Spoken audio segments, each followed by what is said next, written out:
The traditional Hollywood portrayal of the US nuclear chain of command goes something like this. Bad dudes attack the White House. Bad dudes capture the president and force him to open Big Scary Nuclear Briefcase. Inside Big Scary Nuclear Briefcase are some impressive looking doodads and maybe a big red button that says launch, usually protected by some sort of password. Bad dudes have of course stolen this password, enter it correctly, and boom, all the nukes go. But that's all just simplification for the sake of the movie.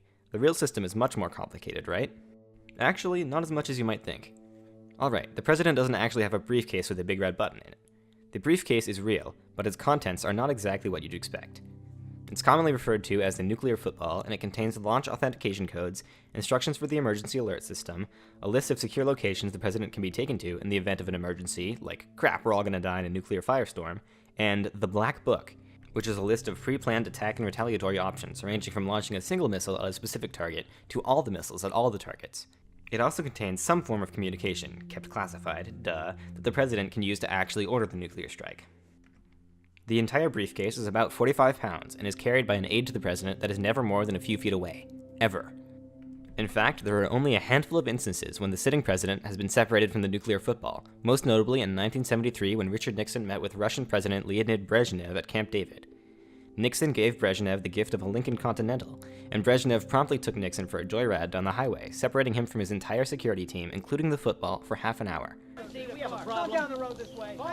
Okay, so if the president decides for whatever reason that it's time to fire the missiles, the aide carrying the football will take the president aside, and the president will use whatever communication equipment the briefcase contains to contact the Secretary of Defense and the National Military Command Center. Contact with the National Military Command Center is not actually required. It's essentially just an operations center inside the Pentagon intended to make things run smoother. The president is able to skip the NMCC and make direct contact with the launch facilities using the football if necessary. The Joint Chiefs of Staff are also notified whenever the briefcase is opened. Once contact with the relevant parties is established, the president's identity is verified using the codes in the nuclear football. For security, the codes are generated daily in rows and columns and printed onto a card called the Biscuit, placed in the briefcase, with a combination of real codes mixed in with fake ones to prevent anyone but the actual president from using the card. Only the president knows the row and column positions on the card that contain legitimate codes. While the codes themselves change every day, the positions of the fake and legitimate codes remain the same. When everyone is satisfied that the president is indeed actually the president, he or she can at last order the strike.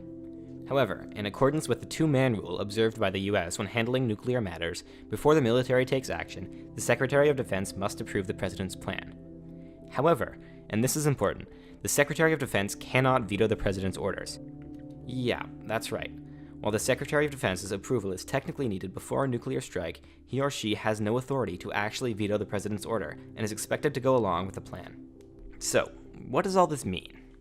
Basically, the president has the almost unilateral authority to launch nukes whenever he or she wants, asterisk.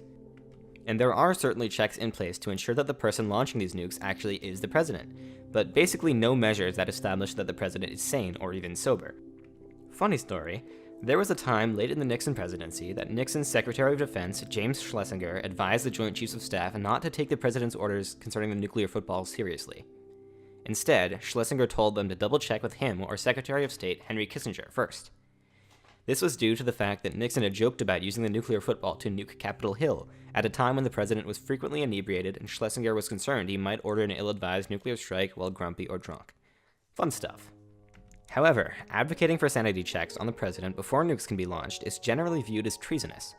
Major Harold Herring was even discharged from the Air Force in 1973 for voicing concerns that there was no way of knowing whether the president issuing the order to launch was actually sane. Anyway, I hope you found this quick look at the president's nuclear powers interesting or educational. Thanks for watching.